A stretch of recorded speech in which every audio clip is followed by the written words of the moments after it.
The Reconstructionist Radio Podcast Network presents Axe to the Root with Bo Marinov, where you get a Christian Reconstructionist perspective on the pressing issues of today.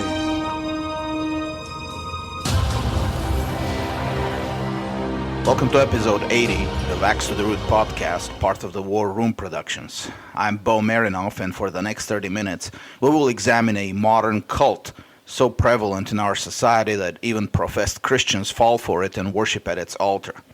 It is a cult that follows straight from the idolatry which I described in the previous episode of Axe to the Root, titled Fear as a Motivator. Fear is the religion of many Americans today and of many church-goers, and it is a religion actively promoted by the government and from the pulpits. And this religion of fear leads to the cult I will describe below. And since I said in that aforementioned episode that we as Christians should reject the religion of fear, the conclusion is that we should reject the cult that follows from it as well. But I shouldn't get ahead of my own topic. I was listening recently to a song by a punk rock group from Bosnia, a country on the Balkans, called Dubioza Collective. That's the group. The title of the song is The Anthem of Our Generation. Now, since this is a punk rock group, you might not want to know the whole lyrics of the song. Not everything in it is repeatable in a good company, but in general, the lyrics is an amazingly insightful characterization of the psychology of our generation today, and specifically our inclination to worry about a number of irrelevant things. The conclusion of the song, expressed in the chorus, is this: this is the anthem of our generation. We worry for a living, or perhaps a better translation, we live by worrying. Either way, the meaning is clear. Our time is about the most secure time in history, a time of prosperity the world has never seen before, of the lowest crime rate and rapidly growing longevity in a time when technology has made the life of billions of people so easy and comfortable that we can hardly find a single person in the West, and increasingly in the whole world, who knows what it is to not have food, clothes, or shelter. And yet we worry about everything, or rather we worry about things that to previous generations would seem ridiculously irrelevant. We worry about what kind of clothes we should wear in what situations. We worry about glaciers and the non-existent threat of global warming.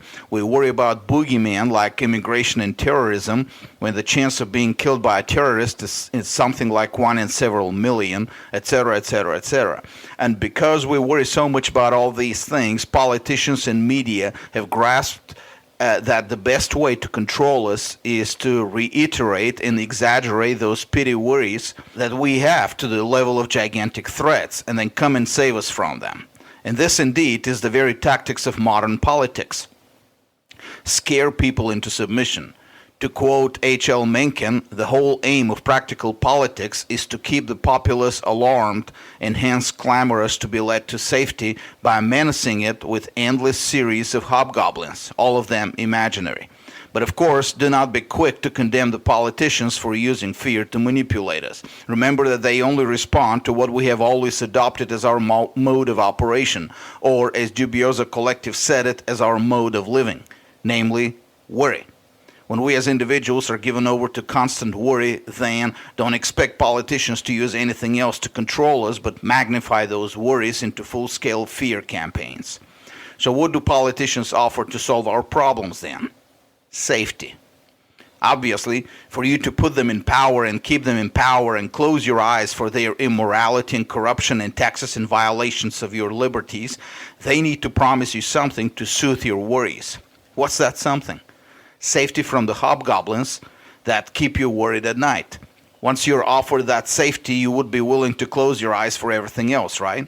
Thus, the cult of safety has become the largest and most cherished cult in our day, a cult that is deliberately supported by government action and by the media narratives. What is it that you want the most? Obviously, safety. What do you want the government to provide for you? Obviously, safety.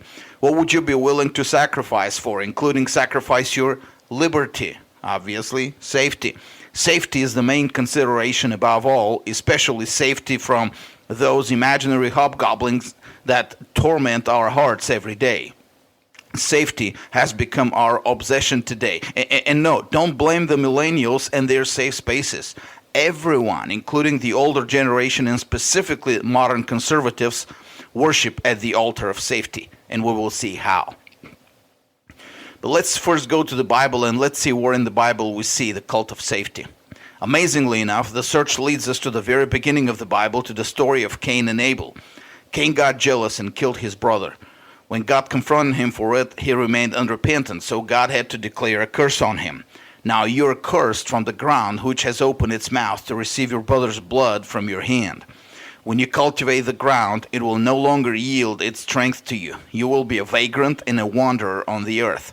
Genesis 4:11 and 12. Cain's reply? He complained that his punishment was too great to bear, and he ended his reply with the following complaint: and whoever finds me will kill me. Now pay attention to what actually happened. The man had just murdered his own brother. He was just confronted by God himself about it.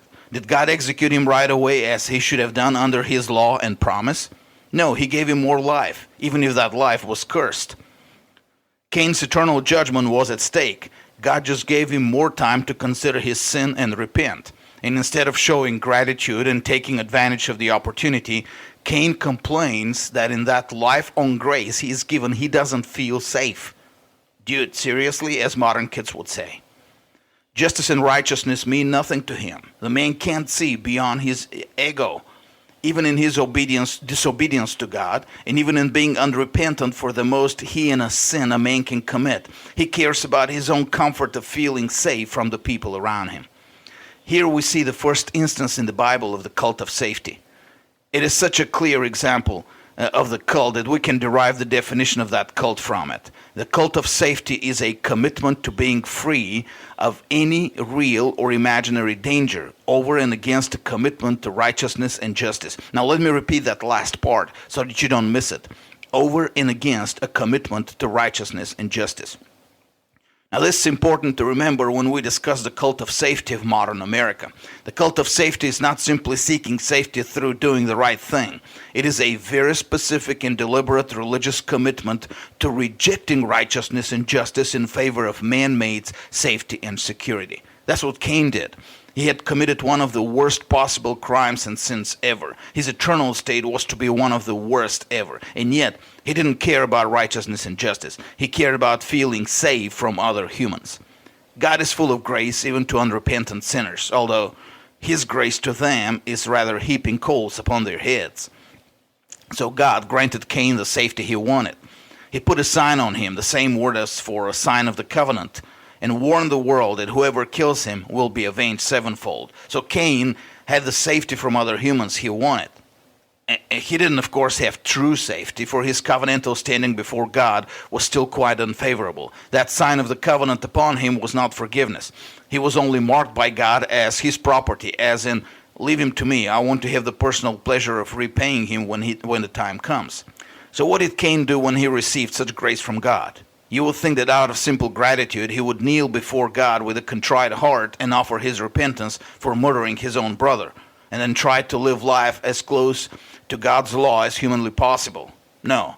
He leaves the presence of God, he goes to another land, and the first thing he does is build a walled city.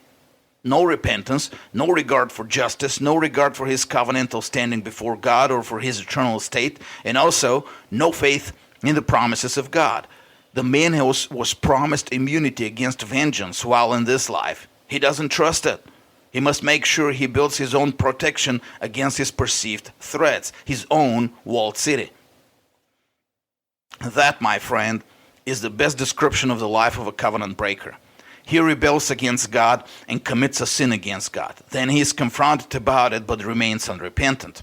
Then he complains about the just judgment he receives. His first thought is not, I am justly condemned. His first thought is, how do I get a safe space from the demons that haunt me? God gives him temporary grace. The covenant breaker, however, doesn't trust it. He leaves the presence of God, builds his own safe space, surrounded by his own walls, gates, and other immigration restrictions. Safety is his own device, in his own devices. Safety over justice and righteousness. Safety at the expense of his covenantal standing before God. That's the safety cult of the enemies of God. The same chapter in Genesis, chapter 4, gives us also the solution of the covenant keepers. Now, granted, Adam and Eve did break God's covenant, but apparently in their judgment there was also repentance and redemption. For they never complained about their judgment as Cain did. And more than that, they acknowledged that whatever was given to them was from God. In verse 25, Eve said, God has appointed me another offspring in place of Abel, for Cain killed him. Did you get that? Cain was not their offspring anymore. He was a covenant breaker. But he was still on the earth, except that he started his own line, and it was now separate from Adam and Eve, who did not acknowledge him as their offspring. Cain felt threatened by Adam and Eve and their offspring, but in reality, he was the dangerous one, the murderer. Adam and Eve should have felt threatened by him. They should have taken their own measures to assure safety. Did they? Yes. But in contrast to Cain, who demanded a special sign of protection and then went out and built his own city outside the presence of the Lord, the story of Adam and Eve in the chapter ends with, then they began to call upon the name of the Lord. Our translations say then man began to call upon the name of the Lord, but the word man is not in the original Hebrew text. The sentence is not about all men everywhere, including Cain's family. This sentence applies to Adam and Eve in the context of the previous passage, and it is a clear counterpoint to Cain's measures to assure his own safety. Covenant breakers build walled cities. Covenant keepers call upon the name of the Lord. This antithesis is quite important in the Bible, given that we see it being developed further and further. The cult of safety did not stop with Cain. It evolved to much worse and more monstrous applications. Just a few verses after Cain's walled city is mentioned, one of his descendants, Lamech, brags to his two wives about killing a boy for striking him. And then Lamech issues a warning to the world. If Cain is avenged sevenfold, then Lamech 77-fold. Of course, the sentiment here is much more complex, and it's a desire for power. But notice that at the bottom of it, there is a reaction against possible danger that Lamech expects from other people. Safety, which for Cain was simply a complaint, has evolved to a paranoid obsession with Lamech, and he is now willing to commit murder in the name of his own safety. None of this, of course, created any real safety for Cain, Lamech, or their posterity. They all died in the flood, and Cain's city, named after his son, is no more. Only a remnant survived of the posterity of those who called upon the name of the Lord, and the safety of that remnant was not in what they built, but in the grace of God. But their own posterity didn't learn the lesson. They continued leaving the presence of the Lord and building their own means of safety. In chapter 10 of Genesis, Nimrod became a mighty one on the earth, and guess what he did? That's right, he started building walled cities. Why would a mighty one in the world of non-mighty people need walled cities? That's right, because he's afraid. And he wants a safe space from all these other people. Once you abandon God, no matter how mighty you are, you're constantly in fear of other people. That's why Deuteronomy 28:65-67 makes it clear that one of the curses for those who have apostatized from God is constant dread and trembling of heart. And more power doesn't solve that problem. Even the mightiest ones, when they have abandoned God, are paralyzed by fear day and night, and they continue building walled cities in order to cast the fear away. But as with Cain, man-made safety never works. Israel didn't learn the lesson either. From the very beginning, God made it clear that the only true safety they could find was not in walled cities or mighty armies, but in their faithfulness to God. Abram was told to leave the safety of his home city and travel through different countries and live in tents without any man-made protection, and yet God preserved him. The same applied to his son and grandson. When Israel moved to Egypt under Jacob, they were protected under the mighty empire of Egypt, but only for a short time. Eventually, the safety the government on the Potomac, on the Nile provided, turned into slavery, like all safety provided by any government. To give them real safety, God took them out of that man-provided safety slavery and threw them in the wilderness, in the open, where all kinds of dangers lurked, and where roving bands of Amalekites, the most savage tribesmen of the time, could attack them at any time. Numbers 13:29 and 14:45. And yet, they were much safer in the wilderness under God than they were in Egypt under Pharaoh. And they were only in danger when they abandoned God, not when they didn't build fortifications or didn't have a mighty army. And yet, once in the promised land, they abandoned God again. And the history of Israel from Joshua to Solomon is an example how the nation was sliding further and further away from God, and while sliding away from God, it was given over to worry about its safety and to building up armies. The law of God forbade the king from amassing horses and chariots, that is, weapons of war. It also forbade the king from taking many wives, which at the time meant many foreign alliances. The safety and security of the Hebrew nation was to be in the hands of God, not in the hands of the king. The king was charged only with justice, not with safety and security. He was supposed to judge the nation. And that's why when Solomon prayed to God, God was pleased, because Solomon did not ask for the lives of his enemies, but prayed for discernment to judge. Apparently, in God's eyes, the civil government's role is not to provide safety, but to provide justice. Safety is God's prerogative. God even gave them an example with himself and his own sanctuary. For many years, while Israel was still in the midst of her enemies, God still dwelt in a tent, to use his own expression in 2 Samuel 7:6. That tent was in Shiloh, and since Shiloh was not a big city, the tabernacle was certainly outside the walls, in the open. God didn't feel unsafe for his Ark of the Covenant, even in the presence of his enemies, and neither should his covenant people if they remained faithful. But Israel did not remain faithful. Even in the time of the judges, some judges started amassing donkeys and then horses. By the time of Solomon, Israel had become a truly apostate state in its view of safety and security.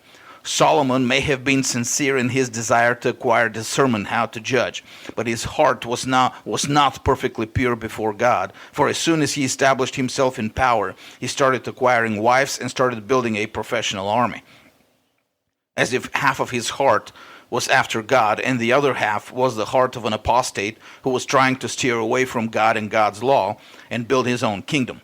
Just like Nimrod and the other pagan kings, Solomon undertook to build an empire. In the process of building, he focused on securing that empire with man-made safety policies.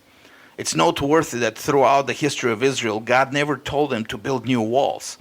To the contrary, when Jericho was taken and destroyed, God warned against rebuilding it, even though Jericho was a fortress situated in a very strategic place, and its rebuilding would have protected Israel militarily, if God cared about it. In Joshua 6:26, Joshua pronounced a terrible curse upon anyone who took up to rebuild Jericho, that he would lay the foundations with the death of his firstborn, and he would set up the gates with the life of his youngest. It was double the curse on the Egyptians, who only lost their firstborns. And yet, despite that curse, in the time of Ahab, Hiel of Bethel rebuilt the city, 1 Kings 16:34. And of course, he lost his firstborn and his youngest. Apparently, when Israel was at her lowest moral state, the cult of safety trumped love for one's family members. There was only one exception to building walls, and that was the rebuilding of the wall of Jerusalem under Nehemiah. However, what is notable is that there was no direct command from God about it, even though God was favorable to Nehemiah's undertaking to rebuild the wall, Nehemiah 2:18. Of course, that rebuilding of the wall of the earthly Jerusalem is used by modern worshippers of the cult of safety, but there was something very interesting happening while the wall was being rebuilt. God was promising something else. God told the prophet Zechariah in Zechariah 2:4 that Jerusalem will be inhabited without walls. Zechariah the prophet is very important for us in this story, given that he was the main prophet during the Ezra and Nehemiah period when the temple and the wall were built. He was prophesying of the coming Christ and the church. In his own time, Christ was symbolized by the high priest Joshua, the same name as Jesus. In the 3rd chapter of his prophecy, Zechariah sees the high priest Joshua, Jesus, lifted before God in filthy garments and Satan trying to accuse him. God rebukes Satan and then clothes Joshua, Jesus, in festal robes and declares to Joshua that he would rule over God's house, a clear reference to Hebrews 3:6, where Christ is appointed over God's house. And if the symbol is not clear to some, God specifically declares in Zechariah 3:8 that the high priest Joshua is a symbol of the coming branch, who is obviously Jesus. So if in chapter 3 God was saying that Zechariah's prophecy was about Jesus and the future temple of Jesus' redemption work, then in chapter 2 Jerusalem is the New Testament church. And it is about the New Testament church that God said Jerusalem will be inhabited without walls, because I will be a wall of fire around her, and will be a glory in her midst. Everything you're doing here is temporary. God was telling the generation of Ezra and Nehemiah. Your weakness is temporary. Your need for protective walls is temporary. Even your need for a temple is temporary. Very soon this temple won't matter, and the whole religious system based on it won't matter anymore. Everything you're building here is good, but it is only the last leg of the journey. You will soon be home, and this all will be demolished. Through Zechariah, God was telling Ezra, Nehemiah, and the high priest Joshua that they were building the last stage of the Hebrew civilization. They were just a holdout, a last stronghold of a world that was passing away, and in order for them to not lose heart, God was giving them their purpose in His plan, to serve as the last symbol and herald of the coming glorious world in Christ. Which also means that their building of the wall of Jerusalem was to be only a temporary symbol. And just like Joshua the high priest was to be only a symbol of the coming great high priest, Jesus, so also the wall around Jerusalem they were building was to be only a symbol of God's wall of protection around God's people in the new world. In the new world, there would be no more earthly high priests, no more earthly temples, no more earthly man-made walls. God would be all in all. There was another manifestation of the cult of safety in the ancient world that we're seldom aware of, namely occultism. Now, most of us are conditioned to assume that pagan religions are basically the same as the Christian faith. It's just the gods they believe in are different. But such is not the case. The nature of those religions is completely different. The motivation of their adherents is completely different. The Christian religion is a religion first and foremost of gratitude to God. His worshippers approach Him not as someone who needs their service or supplications, but as someone who they need to be complete as human beings, and especially as spiritual beings. They can't even define themselves without Him, so their worship is an act of complete surrender in gratitude and joy. In comparison, in the pagan worldview, human beings can be completely independent and complete apart from their gods. But realistically, they are forced to live in a world of unpredictable and mischievous spiritual beings and forces who need to be placated, enlisted as allies, or spiritually controlled so that they don't do harm to humans. Or perhaps they should do harm to the right humans. In such a setting, the life of man becomes a constant struggle for safety against those spiritual beings and forces, a struggle he is supposed to wage every day and every minute of the day using special knowledge of rituals and incantations that give him special powers over the spiritual realm. The average ancient Egyptian lived his life navigating through innumerable such dangers using spells and incantations. He had a spell for waking early in the morning and another one for going to bed at night. He had to avoid stepping on the threshold of another person's house or crossing paths with a cat. He had an incantation for starting a journey to bind the evil spirits on the road, and another one for coming back home to prevent evil spirits that may have been following him from entering his house. Things were not different in Greece and Rome. In his study of the ancient city, which I have mentioned many times in this podcast, and it is time for you to find it and read it, Fustel de Coulanges shows that the veneration of the ancestors that marked the classical pagan religions was motivated by fear. The spirits of the ancestors were believed to live in the boundaries of their property. They were believed to be rather malicious and vindictive towards their posterity. Thus, all the family rituals were meant as a safety mechanism to either placate them or neutralize them. The same applied to all the superstitions that were supposed to keep the mischievous house spirits, the Roman manes, pares, and lares, at bay. In fact, every pagan culture believed in such house spirits, and every single culture had its own safety rules and rituals to prevent mischief from them.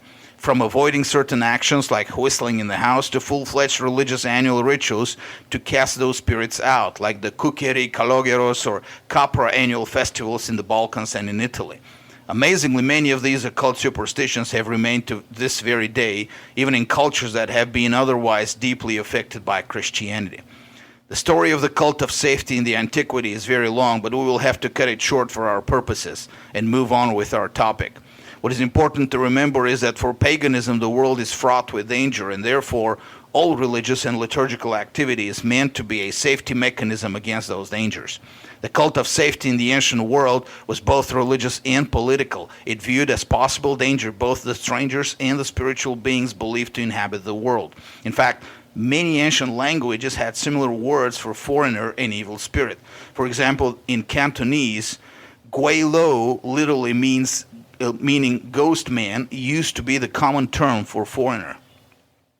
In the context of all this, the cross dealt a severe blow to the cult of safety. The Roman Empire was able to conquer the known world using the cult of safety and manipulating the conquered peoples. On one hand, it offered a political and religious salvation from the perceived dangers of the world. On the other hand, it threatened death for disobedience. It's for your safety, the mantra of modern American cops. But the new religion that came out of Palestine produced a new breed of people, men and women and even children, who didn't care about their own safety. They wouldn't be moved even if they were threatened with torture and death. The doctrine of resurrection from the dead was known to produce such results, and that's why it was especially distasteful to the Greeks, because it created people who wouldn't obey the rulers. Rome was able to hound gigantic mobs on the Christians by appealing to the safety of the state and the people, a constant refrain in all edicts against Christianity. But it was never able to scare Christians themselves into submission by appealing to their own safety.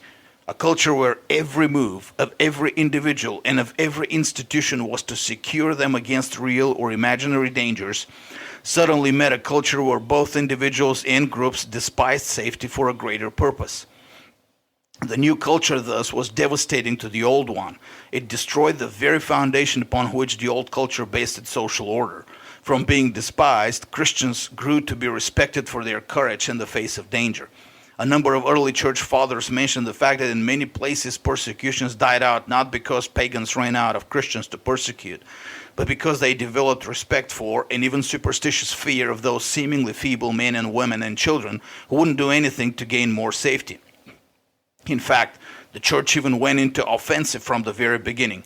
A few years ago, I pointed out in an article that by the standards of the time, Paul's discussion on the role of civil government in Romans 13 was not, as many today imagine, a concession to the authority of the Roman state. To the contrary, it was an ideological attack on every single tenet of the Roman political theory. And it didn't stop with Paul. Christian apologists continued assaulting both the political theory of Rome and the pagan religious doctrine that supported it. Tertullian, the most charismatic, in all meanings of the word, of the early church writers, literally mocked the pagans for their religion and superstitions, all in the middle of ongoing persecutions. The small band of Christians was on the offense exactly because they didn't care about safety, and the mighty empire and its pagan religions were on the defense exactly because they were paralyzed by the cult of safety. In the final account, Christians won. Why? Because they didn't love their lives unto death. There's no other way to victory. The subsequent history of the church proved that truth abundantly. Whenever the church entrusted its safety to Christ, it was prospering and growing. The greatest mission revivals followed periods when the church cast aside all worries about its own survival and produced men who had no fear of the unknown and no desire to stay safe. The mission explosion in the 5th through the 9th centuries saw missionaries who willingly crossed borders previously considered dangerous, unsafe to cross. The Crusades were a period when even talking about personal or collective safety was considered dishonorable. Well, listen to this. Women filed for divorce if their husbands showed even the slightest sign of cowardice. Such was the practice later among the Puritans as well. A wife had the legal right to divorce her husband for 2 reasons: if he couldn't provide offspring and if he showed cowardice. The disasters of the 14th century, of which we talked in previous episodes, so desensitized Christendom that for the next 3 or 4 centuries death was not considered a big deal. That freed European hearts and minds to leave the geographical confines of Christendom, traverse the world as missionaries, explorers, merchants. Samuel Johnson, one of the greatest men of letters England has ever produced, quipped in the 1760s, listen to this: every man thinks meanly of himself for not having been a soldier or not having been at sea. Now, the statement deserves criticism from a biblical perspective, but the reality is that was the mentality of most Europeans at the time. Living dangerously without regard for safety was considered honorable even by the lower classes in the society, and Christendom expanded.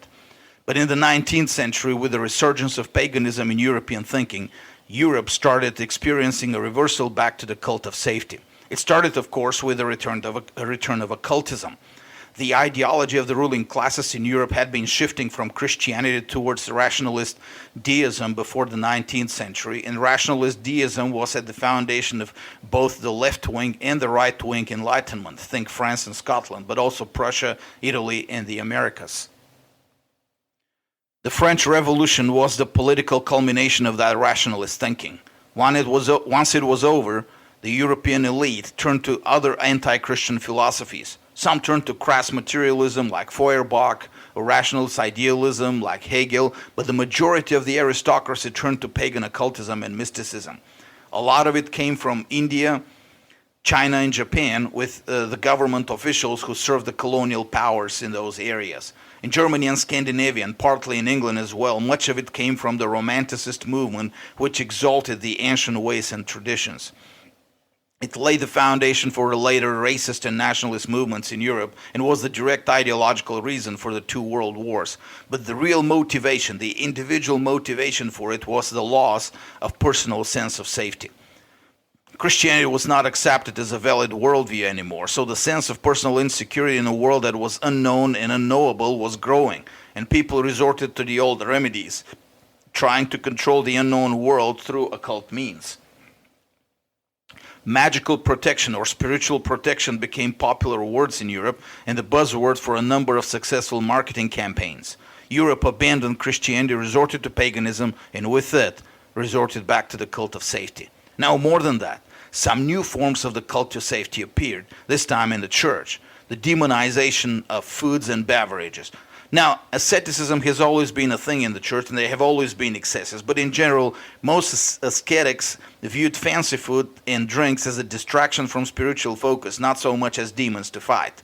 In Egypt, monks refrained from meat but did not consider meat sinful per se. In Europe, monasteries actually preserved agriculture during the dark ages of the 5th through the 9th centuries.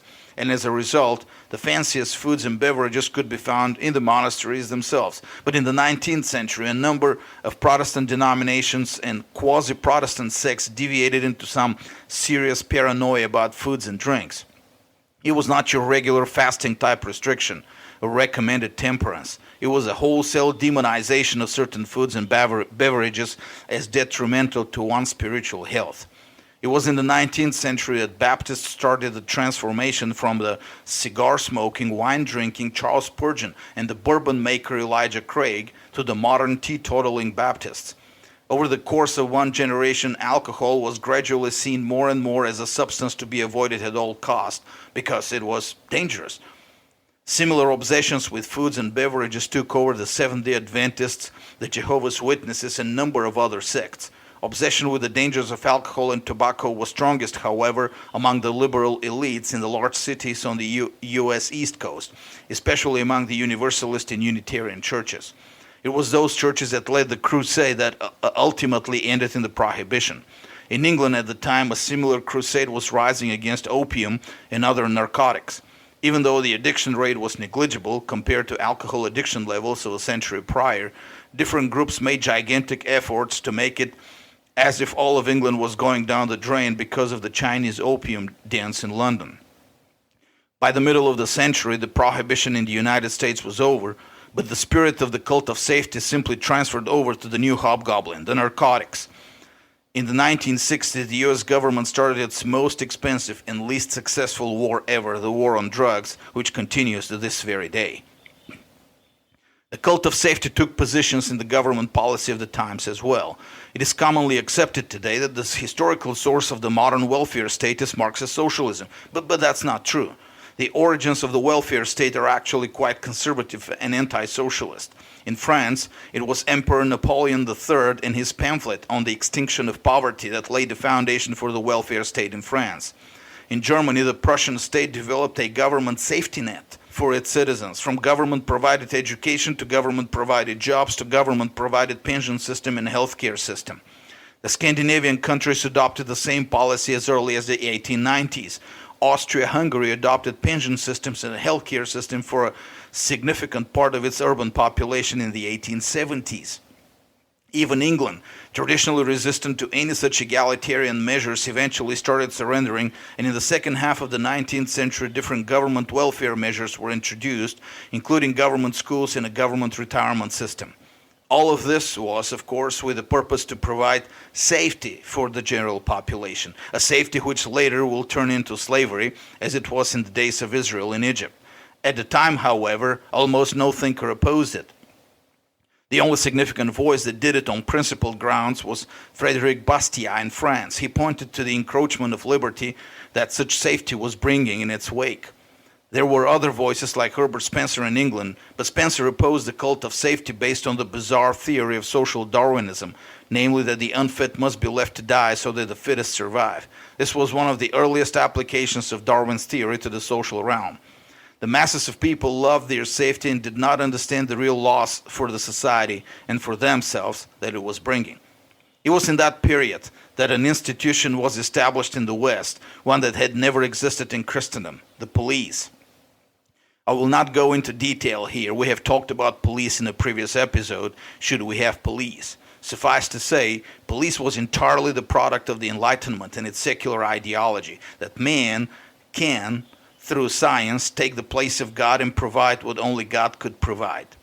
And what police was meant to provide again, was safety and security. Safety became an obsession for the totalitarian ideologies of the 20th century. Nazism, the second most destructive ideology of the 20th century, was a clear representation of the cult of safety. As a few historians of Nazi Germany have pointed out, in the 1920s and the 1930s, the common perception in post-war Germany was that the rest of the world was determined to destroy Germany and the Germans. What Hitler promised and what shot him up to power was not world domination, but that he would protect Germans from the dangerous dark powers who surrounded Germany. He was offering Germany safety from the demons of anti-German conspiracy. The official propaganda language was full of phrases that presented Germany as heroically fighting for its survival against the world. Communism was no different. Again, there were the dark capitalist forces out there, and here we were, the heroic communist nations pushing against evil. Even the gulags were officially established with the purpose of defending the socialist order. The communist secret police was labeled as safety or security in all Eastern European nations. KGB in the Soviet Union, Committee for State Security, Stasi in Germany, State Security, Securitate in Romania. This paranoia of always being menaced by foreign hobgoblins remains such an integral part of the Russian mindset, and even today, that Putin's government sells its foreign wars against smaller countries as defense against aggression. No kidding. To see how prevalent the cult of safety has become in the United States for the last 1 century, one has to read and compare two inaugural addresses separated by 100 years. That of Theodore Roosevelt in 1905 and that of George W. Bush in 2005. Both were significant because each address were given after a shocking terrorist event. Roosevelt's address was given after the assassination on September 5th, 1901, of President William McKinley by Leon Czolgosz, son of Polish immigrants. Bush's was given after the bombing on September 11th, 2001, almost to the day, 100 years later, actually 100 years in 1 week, of the towers of the World Trade Center, allegedly by Muslim terrorists from Saudi Arabia. Both acts shocked America, and both acts were still quite alive in the thinking of the American public by the time the addresses were given. But when one reads Roosevelt's address, it contains no sign of any promise to the American public that the government would provide for their safety. Roosevelt appeals to the independent and courageous spirit of America and expects that Americans will continue to value their liberty and will continue expanding without fear and without waiting to be patronized by the government. Bush, on the other hand, builds his entire address on the concept that the American people are like little children who need to be protected, who need safety against dangerous forces of the world around them. So his government is there to offer that safety and security they need and crave. And indeed, 2001 was the year that changed American perceptions about safety like never before, and especially the perceptions of American Christians. As late as the 1980s and the early 1990s, for Christians and conservatives in general, America was still America the powerful, who could change the hearts and minds of all and bring even its mightiest enemy, the Soviet Union, to its knees by sheer example, not by war. Refugees from communist countries were accepted with joy, even if there was a danger that some of them could be spies. Granted, that confidence was secular, for it placed its faith in a nation rather than the faith that founded that nation, but it was still a secularist version of that earlier Christian optimism and courage about the world. Even as late as 1999, in debates with Al Gore, that same George W. Bush was still speaking in the older terms like someone who trusted that there was no danger big enough to warrant fear and obsession with safety. Ironically, it was Al Gore who was using such language. But by that time, the Christian faith was abandoned, and when it was abandoned, any significant event could shatter that confidence. And such event happened on September 11th. With no true biblical faith to support the confidence, American Christians resorted to the cult of safety almost overnight. You ever heard the argument, the role of the government is to provide safety? It is the most prevalent argument these days among American Christians, right? Guess what? There is no such biblical role for the government. Not a single biblical verse supports such a concept. Biblically, all sins and crimes come from the heart of man. Therefore, danger can be predicted only by the one who knows the heart of man, and prevented only by the one who can change the heart of man. The civil government can't read men's hearts and can't change men's hearts. Biblically, it can only register actual crimes and punish actual crimes. It can't predict who and where will commit a crime in order to provide safety.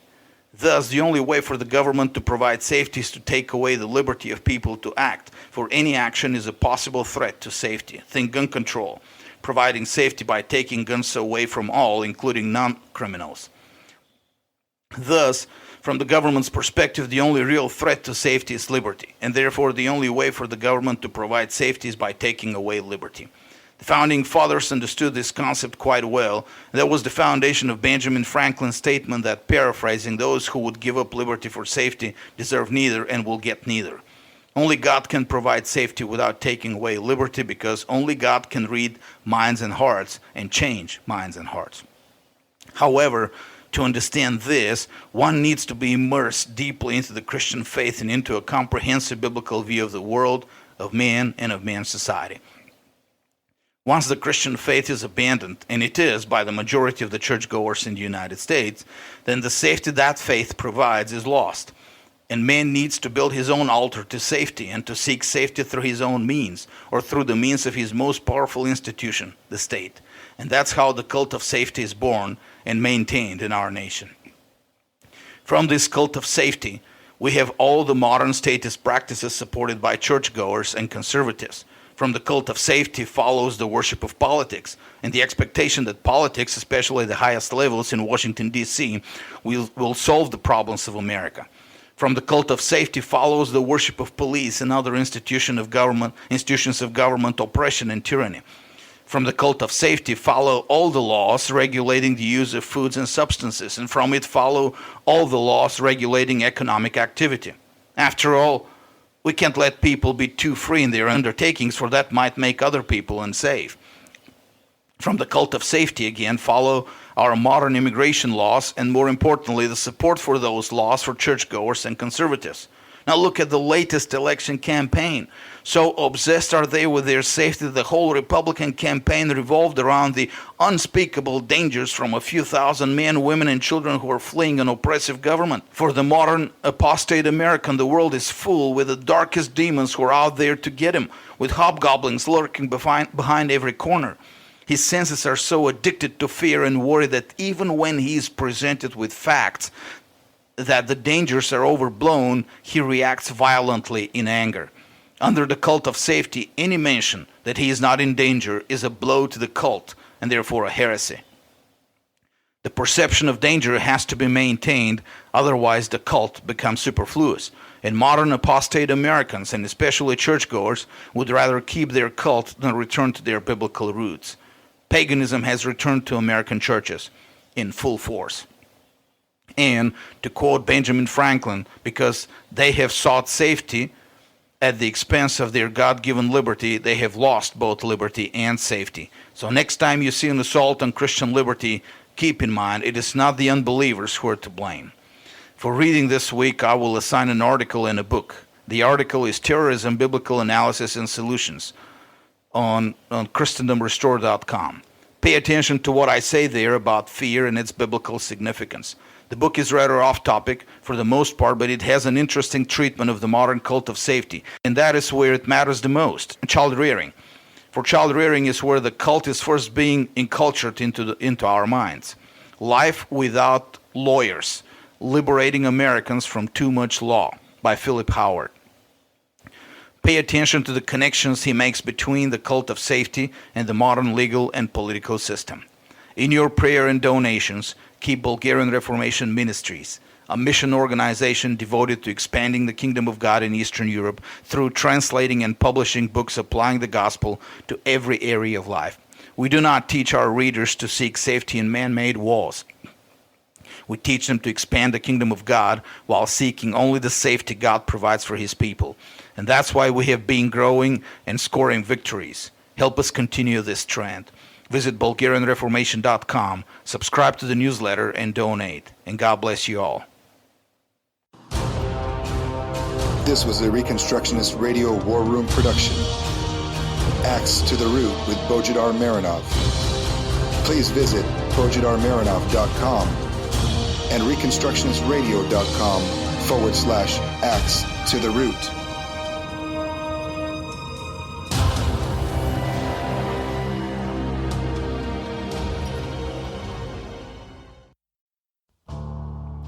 The Reconstructionist Radio Podcast Network brings to you a complete lineup of podcasts where you will hear practical and tactical theology. Our desire is not simply that you consume our shows, but that you also live out your faith in every area of life. We can talk all day long about these things, but if we fail to put them into practice, then we fail as ambassadors of Jesus Christ, our King. Subscribe now to your favorite Reconstructionist Radio Podcast Network shows, or you can subscribe to the Reconstructionist Radio Master Feed, where all of the content we produce, including the audiobooks and audio articles, will pop up as soon as they are available. And don't forget to visit ReconstructionistRadio.com to volunteer as a narrator or to partner with this ministry financially. May the Holy Spirit stir you into action for Christ and His kingdom